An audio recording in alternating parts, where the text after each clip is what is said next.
Welcome to the On TRAC podcast. I'm your host, Jonathan DeYoung, and today I bring you a special episode recorded in person in New York City, while the OriginTrail team was in town for the 2025 Knowledge Graph Conference.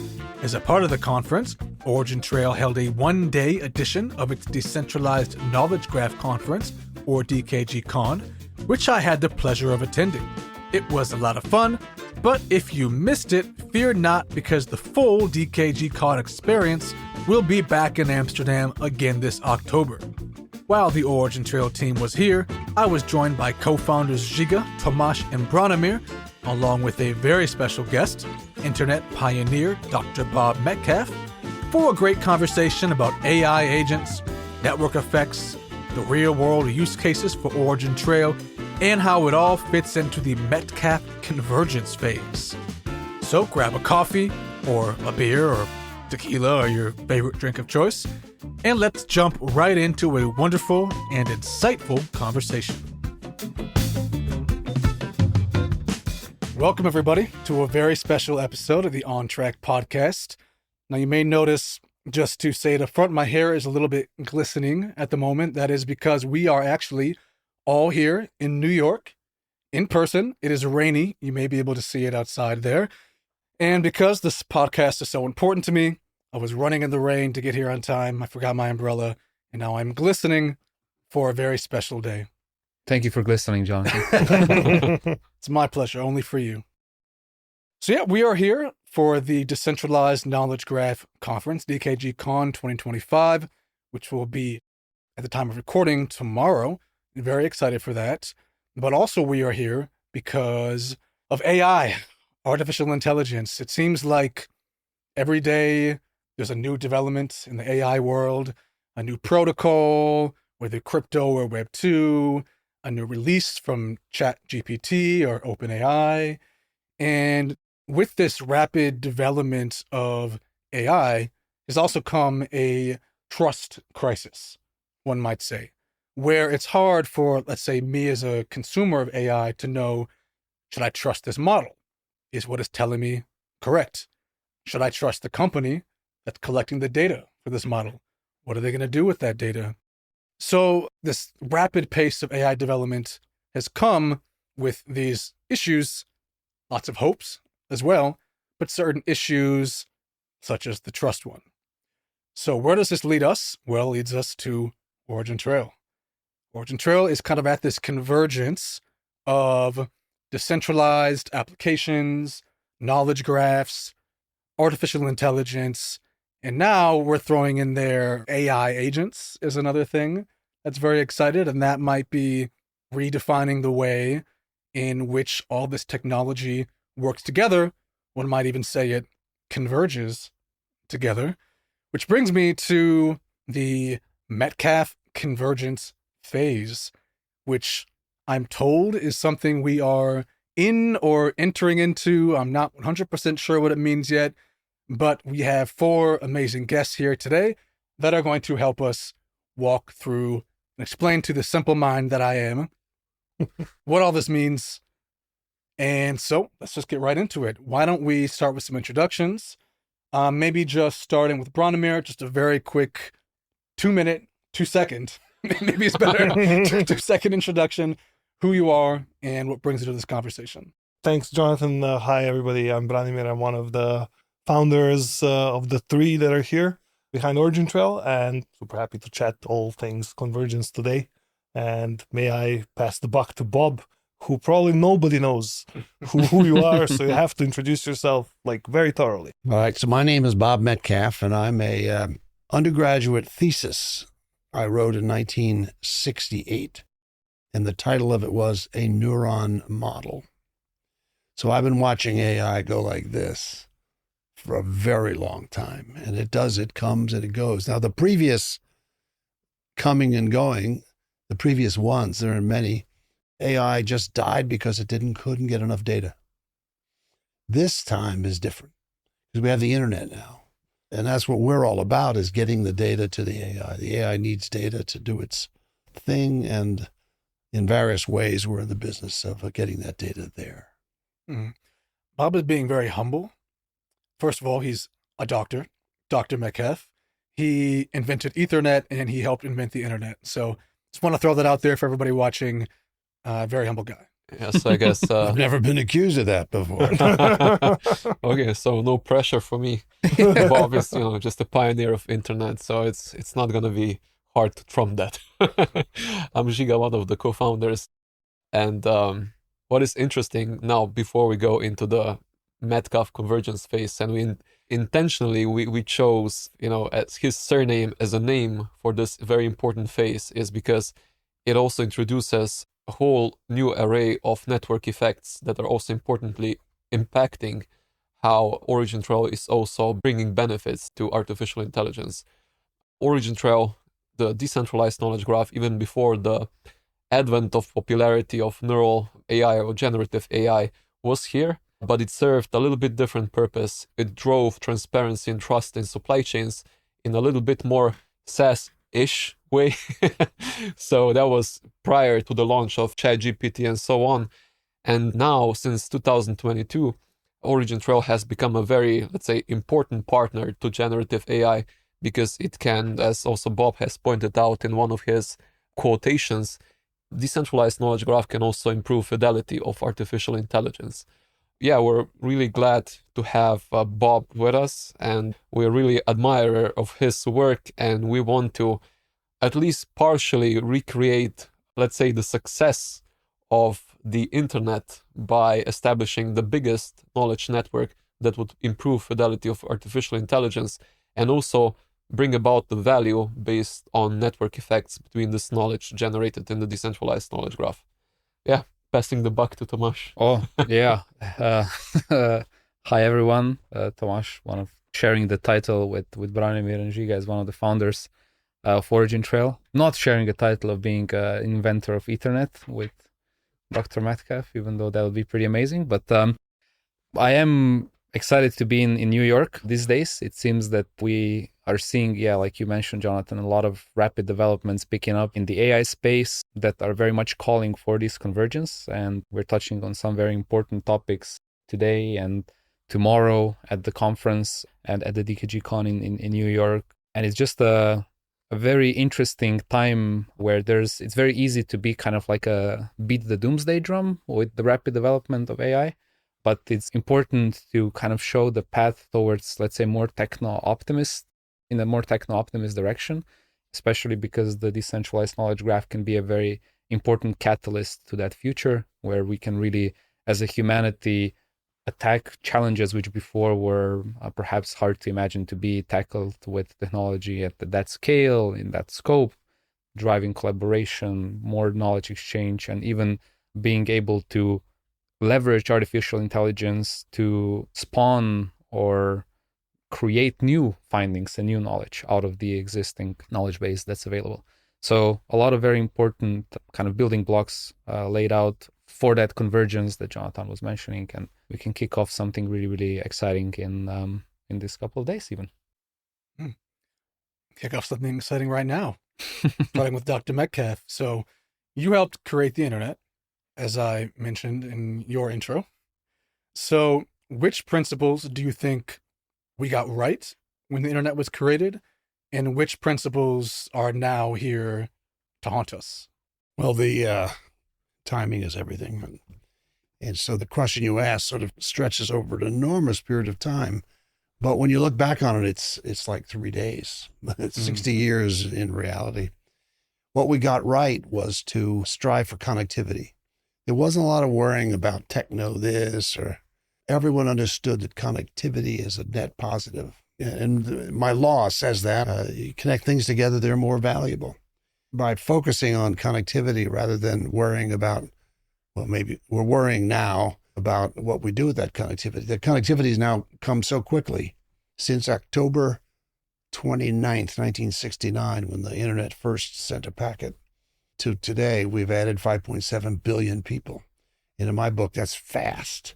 And the fastness is what has created problems. I call them pathologies. Like the first pathology was hacking. December of 73, 2 high school students broke into the internet from Los Angeles. The second pathology was pornography. U.S. government passed a law called the Communications Decency Act, which, thank God, was declared unconstitutional a year later. And now there's, as you know, no more pornography on the internet. And then the third major problem was advertising.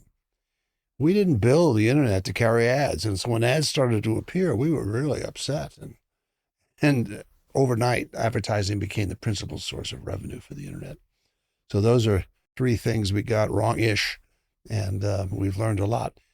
And as I say, they were allowed to occur because the connectivity came on so fast, we couldn't figure it out. It took a while to figure it out. So these days, we have a new set of problems.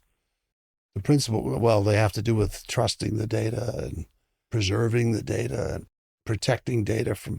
We haven't solved the privacy issue yet. We certainly haven't solved the hacking problem yet. But we're working on those. I say we, a lot of people working on it these days, working through these pathologies and fixing them one by one.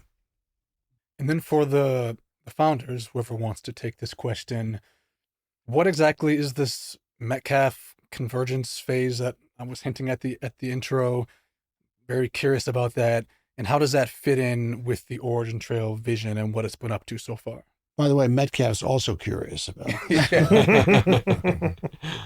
Yeah, I mean, I can give it a stab. So it's been cooking for a while, but basically, like you introduced, the DKG has been growing both in technical terms and in adoption terms for a while through a synergy of technologies, a convergence of technologies already. So somewhere around 2016, we learned that knowledge graphs by themselves, databases and knowledge graphs, are not enough because they cannot solve the issues we were talking about here today by themselves in a central way. So that's where blockchain came about. Blockchain is this still very revolutionary technology of managing trust in digital space. And the combination of those two, still very unique today. DKG, though there have been some attempts on the side that we've kind of seen, the DKG is still not just the pioneering and the first, but also the biggest decentralized knowledge graph in the world that combines knowledge graphs and blockchains. That over time, around 2018, it launched on the mainnet in production. It was ready for version 1. Today, just for reference, we're on version 8, which brings, I think, 100,000 or a million X scale compared to V1, something along the lines of that, depending on where we get, because we just launched. And meanwhile, I was introduced to neural AI. So, by the way, knowledge graphs are symbolic AI. So they're a branch of AI that has been around for a while, and it's quite a successful branch. Not just knowledge graphs, which are used all over the place, like the biggest companies in the world use them, but also the AI world has been using them for a long time. For example, Google, you've probably heard of this AlphaGo. That was one of the biggest breakthroughs that was beating the best players.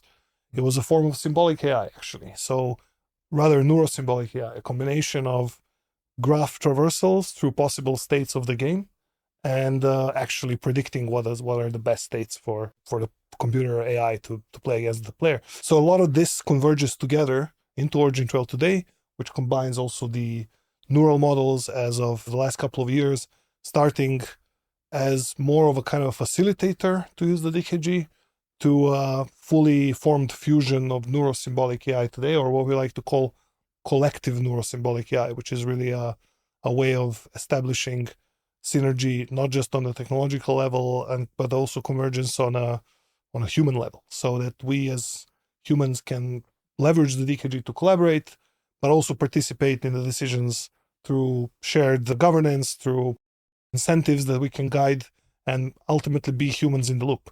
So the convergence phase, which is a roadmap phase, famously named by also a Turing Award winner, which, by the way, who doesn't know, is basically your Nobel Prize of the computer science, Dr. Bob Metcalfe, is really there, and the name was chosen because of this synergy and because of this connectivity of the technologies and the enablement that DKG gives to the builders. Not just that, it's also by nature has to be open, it has to be permissionless, open source, and therefore it's an exciting period coming up that will foster even more of all of that we just kind of touched upon briefly. Can I quickly ask? Yes. It wasn't that long ago where every conference, every party, every conversation was about blockchain. Yeah. You have not heard blockchain mentioned for months, years now, and AI has come up. What happened? Is blockchain dead? Is it gone? Where is blockchain? It's a good question. It's here, and it's here to stay.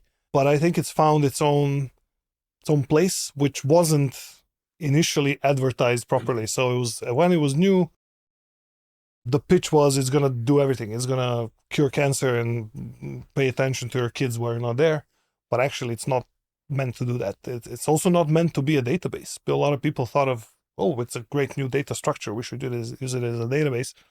But turns out that one of the key properties of databases is actually retrieval, which you might have heard of through RAG, retrieval augmented generation. Retrieval is in a way almost a form of reasoning, and blockchain has none of that. Blockchain just has the ability to very safely store information, and that is useful for use cases like protecting of integrity of information, finance, things like that. There's plenty others that I'm sure are going to be discovered, but as a component, it's still finding its perfect match. And it's really a component. It's not a end solution. It's an infrastructural thing.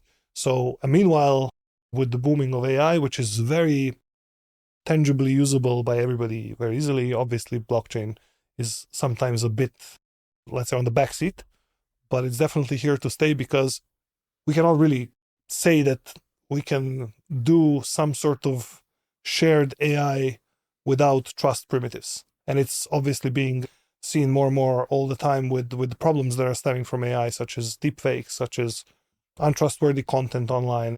Every day it's growing bigger and bigger, and that's where the primitives of trust, such as the ones that blockchain provides, are going to be extremely important. So its time is coming. Yeah, and I wouldn't necessarily agree that it disappeared or that it's not being talked about.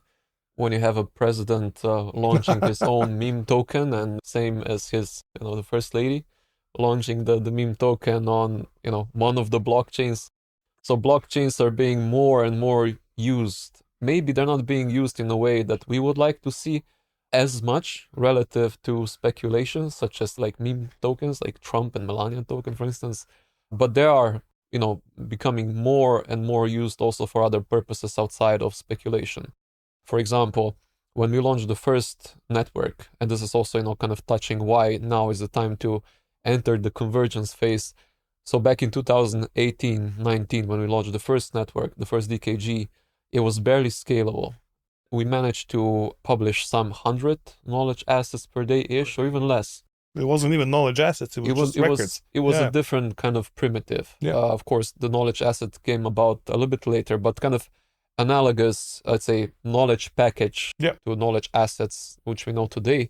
We could count them in less than 100 knowledge assets per day. Now, with the version 8 of Decentralized Knowledge Graph, which came to be in the beginning of this year or at the end of last year, this number went up to around 10 million knowledge assets per day of a capacity, the scale at which publishers can publish on the DKG, which translates into 100,000 kx, right, from V1 to V8. And that also, brought about more intensive use of blockchains in our own world within the Decentralized Knowledge Graph, which, by the way, is multi-chain. So we're using more blockchains. Perhaps for, let's say, a little bit more communication purposes, we're obfuscating the mentioning of blockchains because it's not necessary to use the component when we're advocating for the use of Decentralized Knowledge Graph, which its use has gone from, supply chains, from enterprise use, to also ensuring internet safety. And tomorrow, or when this podcast will have aired, there's also going to be some details known about how Decentralized Knowledge Graph is being used to ensure safety online, so safety of content, and how we prevent online harm at internet scale. And internet scale literally means that Decentralized Knowledge Graph is right now capable of ingesting knowledge at internet scale. And that brings us to convergence. Because of this internet scale, now is the time for Decentralized Knowledge Graph to also be used to not only drive the fidelity of artificial intelligence, but also fidelity of agency, or fidelity of AI agents, which are to act on our behalf, and we better make sure that these agents act based upon data with traceable origins. So origins matter, and we need to be tracing the origins in order to trust the source. And now that we got this capacity, which is also being enabled by the DKG, now is the time to enter the convergence space. Of course, there are some nitty-gritty details with regards to the version 8 of the OriginTrail, which is now also in the process of being updated towards the version 8.1, which introduces some of the very much sought features, such as random sampling, which even additionally boosts the scalability of the DKG. But the main components are already here. And the main components are not necessarily developed by us only, and hence the convergence, because the DKG can converge towards the technologies developed by other internet giants or other developers in Garage. So basically any agent can benefit from this collective memory that decentralized knowledge graph is becoming. That's a great transition to my next question, which is, what is wrong today with how AI learns and shares information? And then you're saying the DKG has a lot of solutions to things. So where does the DKG fit in? How does the DKG fix whatever's going wrong with AI today? Maybe flip it around. I think there's a few things that it does spectacularly well. Like, if you've played with agents at all, like either the AutoGPT back in a couple of years ago or right now, if you're testing out some of the, let's say, more advanced reasoning models, and you give them some task, you watch it, I think DeepSeek was the first to introduce like breaking it down in sub tasks that how it plans, reasons, goes, taps into multiple resources from data side, different tools that it can leverage, and then create an output. It's in a way that enter moment for Google, this seems like for AI, it's a very different way of how we're interacting with technology. So agent usage is a leap forward in the way how we're using the internet likely in the future, because it just seems very ridiculous for you to go and click through some stuff if you can have technology do it for you, right? And you focus more on the objectives, the tasks, the clear instructions of what you want to have achieved, and then have technology work for you 24/7, 365, however long it needs to complete the task. Now, this is spectacularly good. However, big caveat then starts to happen is through this line of using these types of agentic features, we have all these questions that we've been thinking and working on for so long. How do we have transparency? How much of what's happening is really a total black box, and the users aren't brought in to understand how the particular output has been constructed? Either that stems from lack of information provenance, either it stems from the verifiability, so knowing that the information that you received wasn't taken from a source that could easily be compromised, or there was some attack in the middle that you kind of are then subject to. How can you verify the owner of that wasn't placed by malicious intent or a manipulation of sources that were there? So how can you have these core components or primitives just available by design, so that when you're using these agent solutions or services, you can have a level of transparency and trust in how this particular output was derived, that we can move beyond trivial use cases? Because for trivial use cases, if we're talking about something that's your, just write a text or like fix this, fix that, it's not that problematic. But when we move beyond that, if we want to have these type of agent systems control our factories, control our education, control our healthcare, control our defense or stuff like that, then that becomes non-trivial, right? So we do not want to have mistakes, or we do not want to have hallucinations in these types of scenarios. We want to have guardrails. We want to have understanding of how these things operate. And in a way, it seems that if we are able to achieve that, we need convergence, because blockchain, we need it for, it's just the most convenient way to handle ownership and verifiability. So it's a component that makes sense to be used. We need semantics because we need context of data. It's not just data. It's not just something we throw there. We need to have it connected. We need to have it structured in a way that agents can consume it very easily. And all of these things starts to fall in place. We need symbolic AI. We need neural AI because it's super great at planning. It's a great reasoning resource. It can break down tasks, it can figure it out, and we can refine it in ways that these agents can act really nicely. It can use protocols, agent to agent, or tap into services, but we need all of these things to converge. And once they do, then we can unlock. It's almost like a moment of, I use this example a lot, so apologies if you've heard it before, but it's like an aviation. When we started off and you had some people that were adrenaline junkies and jumping off cliffs with some stuff glued to their arms, some of them didn't end well, some of them did, and figured out what maybe is a better way to fly, but still they were very much risk takers, whoever were the first. But if we fast forward, a few decades, when we had more regulations in place in terms of societal agreement of what's a safe use of aviation, we have mass travel. This is incredible. Like the world became so much closer because of that fact. So let's say in an example of that's just one industry, if we apply it to something as fundamental as artificial intelligence, which is a electricity type, possibly invention, we can really have a lot of important humanity scale implications, and the convergence should support that. So we're not saying that this is the entirety of what's required. There's so many important problems to be worked on. So many teams, so many smart people need to get engaged on these types of challenges for this to get unlocked. But the intuition is very strong that these primitives are very important to exist for this future to be able to unfold.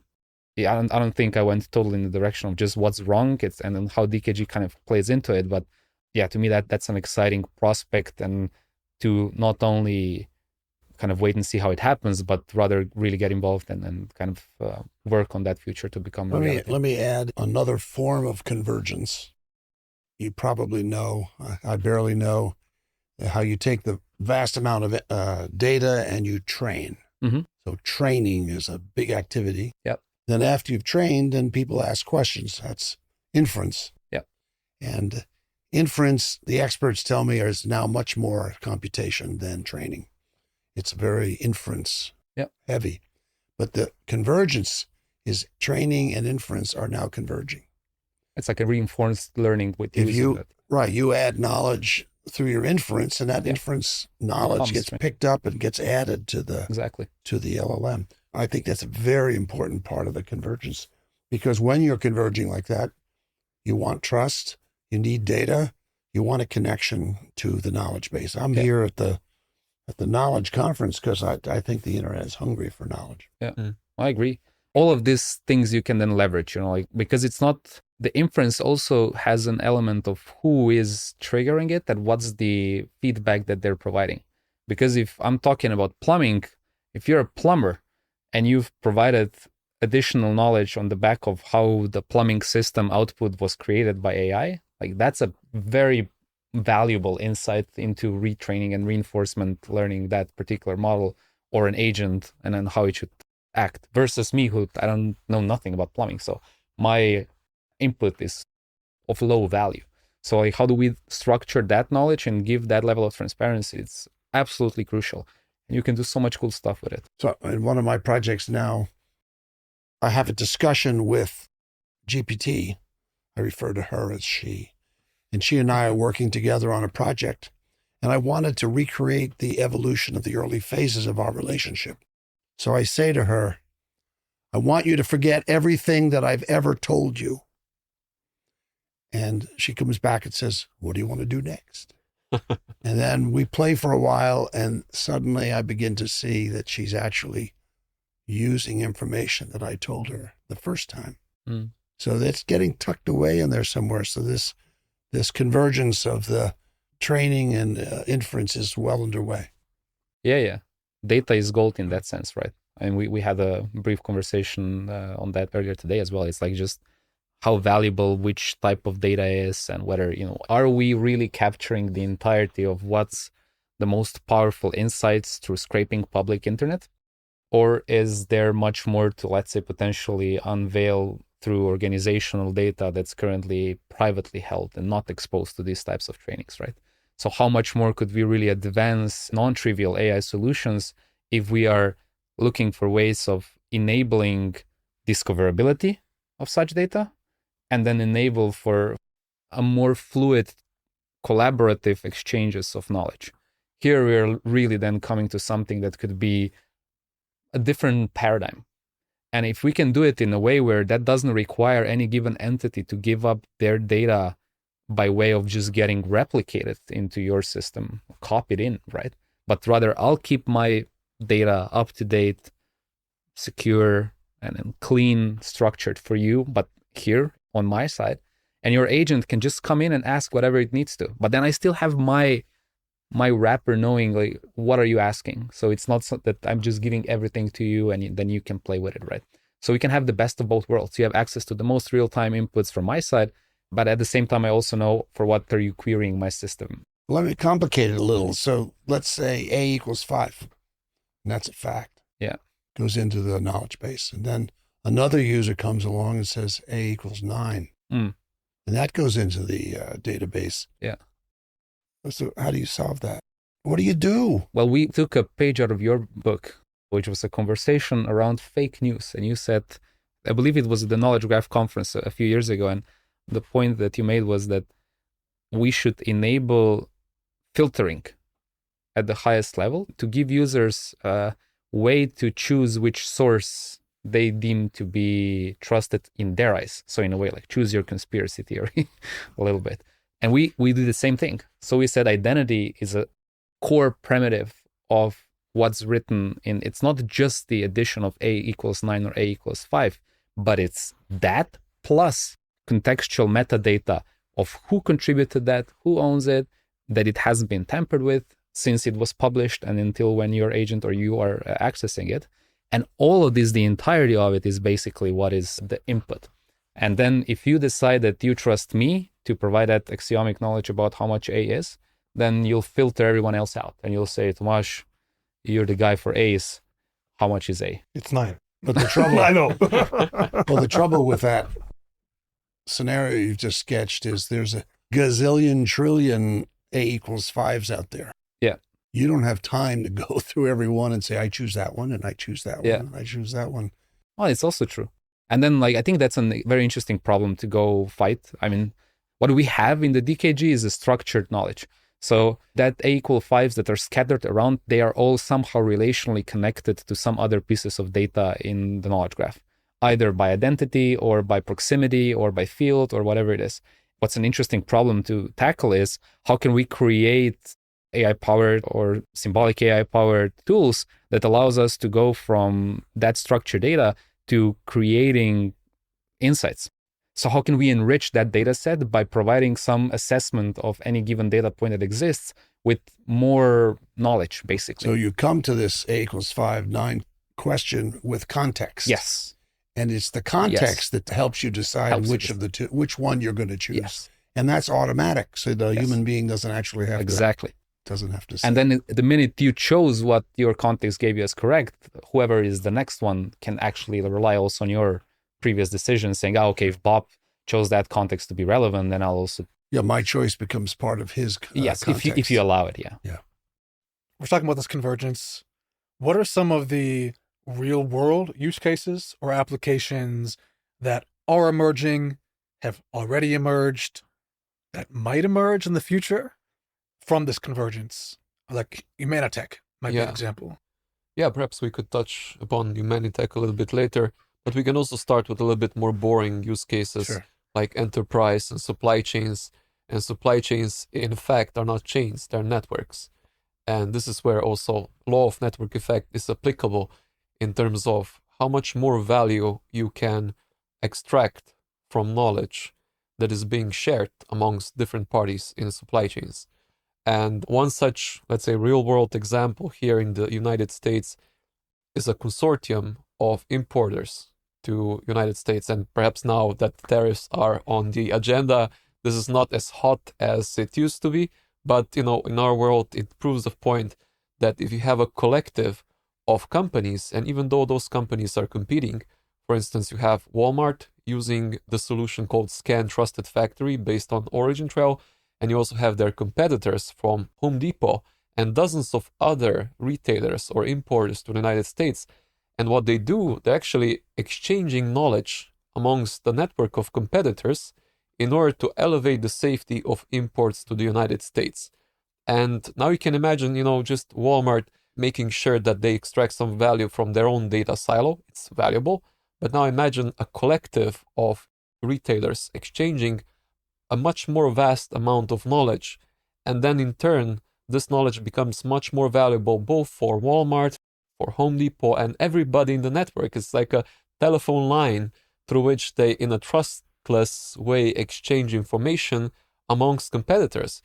And this is where we feel that there's a kind of a genius of such permissionless networks, where even competing entities might gain a lot by collaborating. They say knowledge is power, knowledge shared is power multiplied, and this is all very much nested on the same law of network effects. So this is a little bit more boring use case, and perhaps Humanitech, which is now coming to be, is also addressing some of the biggest challenges of internet, such as child pornography, revenge porn, things that are really indirectly hurting a lot of teenagers. There's a lot of online bullying, so a lot of damage is being produced online to people young and old. And this is perhaps also where we feel that OriginTrail is going to deliver, let's say, an even bigger and more imminent impact than some of the older use cases. And perhaps, Tomaž, you can talk a little bit to Humanitech's use case. Online harms, we were talking about it in Bob, you were mentioning a few pathologies of the internet that we've seen over the years, and with the advent of more powerful ways of creating and distributing content, obviously the previously pathological examples have the potential to grow much faster.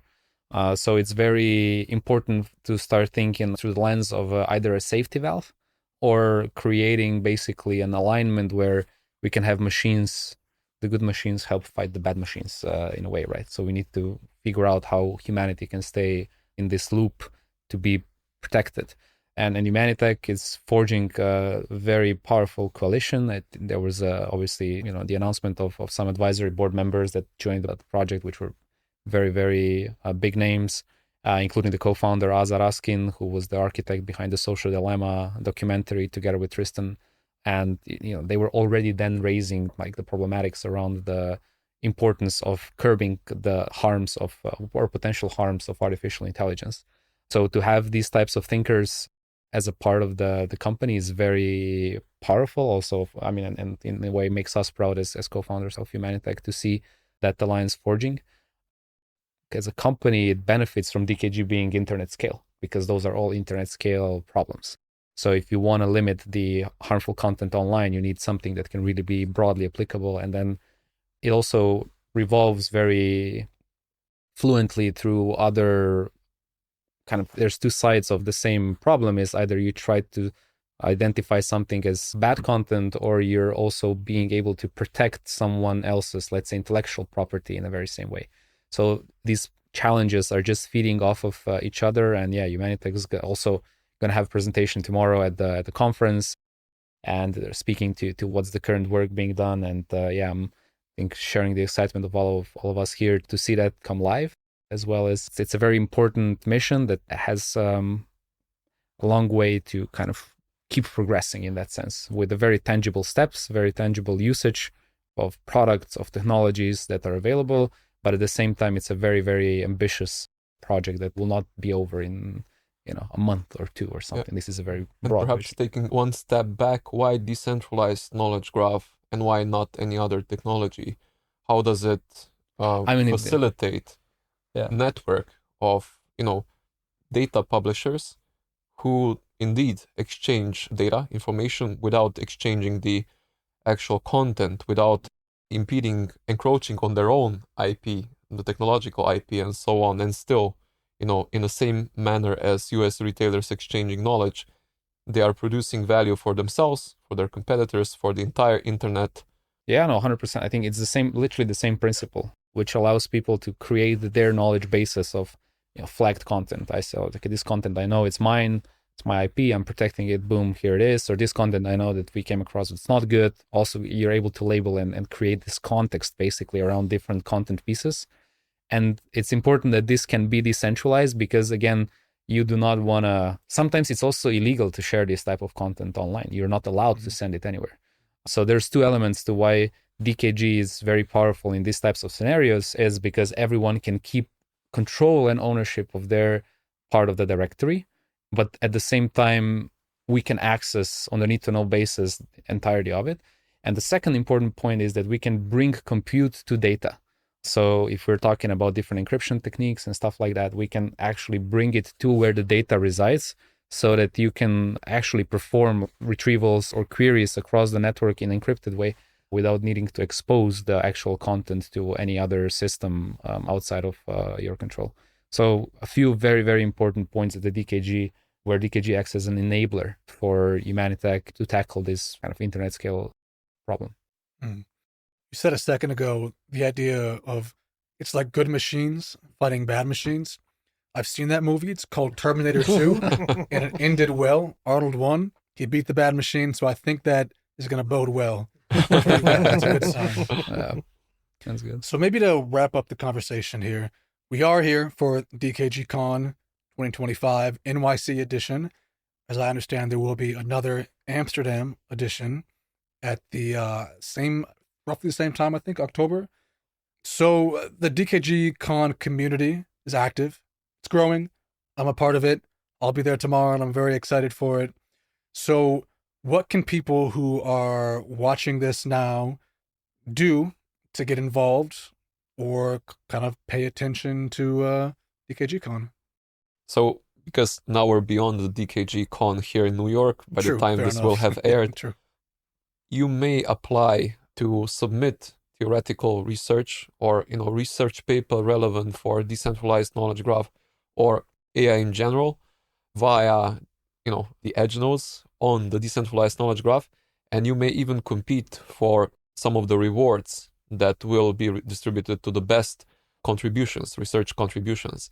And in Amsterdam, on the DKGcon in Amsterdam, we will announce the 10 best contributions to this theoretical body of knowledge.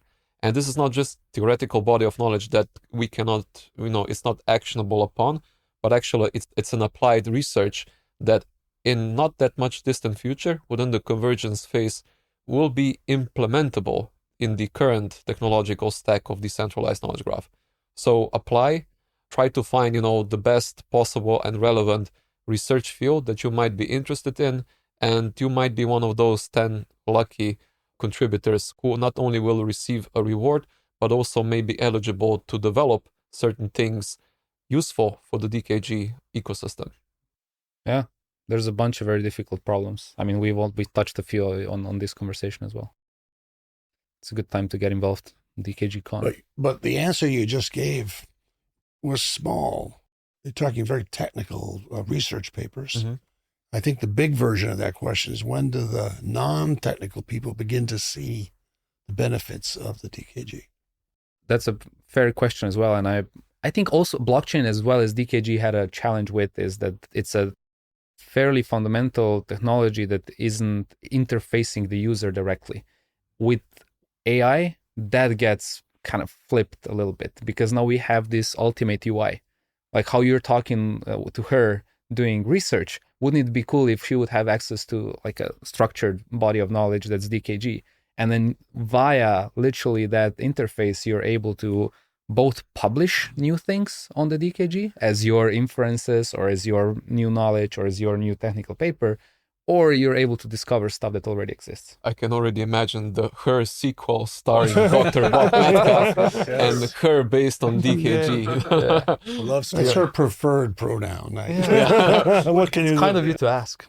Well, actually, to add a little bit on top of that, I think what you've seen in history was, and you told me, people were not sure why would they need these modems in the Ethernet, and why wouldn't they use the sneaker net, right? And now it's like common knowledge. Everybody's like, it seems like an idea that like was right from the start and obvious that we should have the internet, right? In the same way, we will all have agents, AI agents that will do something for us. That will be normal. Our kids will have them. That will be like whatever toys, and those things will actually be interacting with the world and learning through that. So the training and inference will happen not because somebody's stuffing a lot of data into one LLM and then let's let it infer. Like today, it will actually be a live thing. It will be learning like people. So like we learn through interactions, like how we learn to walk, how we learn a new language, like I learned English. It's not my first language, So agents will be doing that, and will doing that at exponential pace compared to what people were doing. So there's a shit ton of use cases there, which are going to actually be unlocked very soon. One I'm particularly excited about, which ties into your project, is decentralized science. So the ability to generate new scientific discoveries, but not by guesswork of LLMs, but rather a combination of guesswork and combination of synthesizing good hypotheses. Google is doing something really exciting here. They're creating a system called Alpha Proof, which is proving mathematical theorems at the level of Olympiad, I think, runner-up, not the winner, but the second one. This year, AI was able to prove mathematical theorems. And it wasn't guesswork, it was actual groundwork, if you will. So you can just imagine how many different use cases come from that. And that's right here. And without the DKG, doing just that is very much like doing computer science without internet today. It will be impossible to generate the value or to compete with the value generated if you were doing it with the DKG. So that's what I'm most excited about. Well, there have been many surprises in this history we've been touching. Do you have any surprises that you think are going to occur now? Interesting. Like you mentioned agents. Are agents supported by 8.1? Agents are supported already now. So 8.0 already supports agents. Yes. Any surprises there? Have the agents surprised you in some way? Good question. Well, I've seen some pretty incredible things. Like it's able to construct very clever filtering and knowledge graph queries if you give it the right graph and the right information. And that's something we're actually working on together with another enterprise partner, Amazon, and some experts from long-standing experts from Orteca and the Knowledge Graph guys. We're presenting that actually tomorrow at the Knowledge Graph conference. And you will see an agent querying a knowledge graph in a very clever way. Doing that as a combination of LLM and knowledge graphs. And you'll be able to try it if you attend the workshop tomorrow. So, you know, the SneakerNet example that you touched on earlier, that's a tiny little example, but in SneakerNet, we offered the capability to connect your PC to a printer. And all you had to do is put this Ethernet card in your PC and it would connect you to the printer. And a large fraction of the initial population refused to take that deal. They said, why would I want to spend $1,000 to get your network when I can take my file and put it on a diskette and walk down the corridor in my sneakers, watching the surprise as they realized a month later, it only took a month, they realized, well, maybe I just want to hit P and instead of make a diskette and put the file on it. And that was without even considering all the other uses of the network. This was just a trivial surprise. So surprises like that where you're in a room and everyone believes X, and then a month later they believe not X because they're surprised. Anyways, a lot of that going on.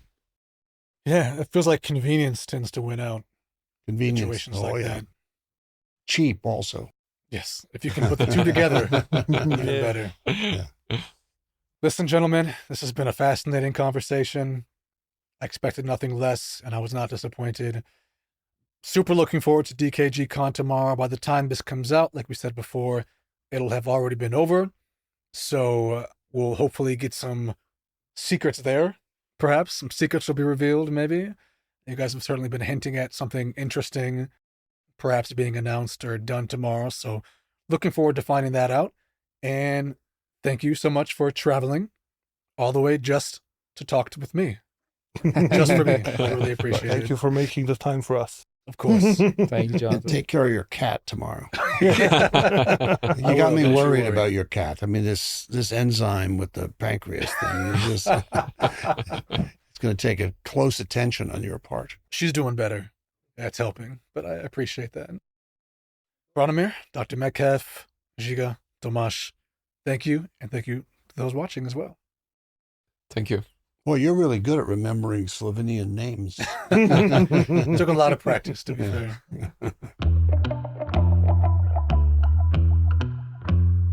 This has been On Track, brought to you by OriginTrail. If you like what you heard, consider giving the show a follow and leaving a 5-star review. You can keep up to date with OriginTrail on Twitter/X at origin_trail. And you can follow me, your host for this episode, at MadDopeMatic. That's MADDOPEMADIC. Until next episode, trace on and stay on track.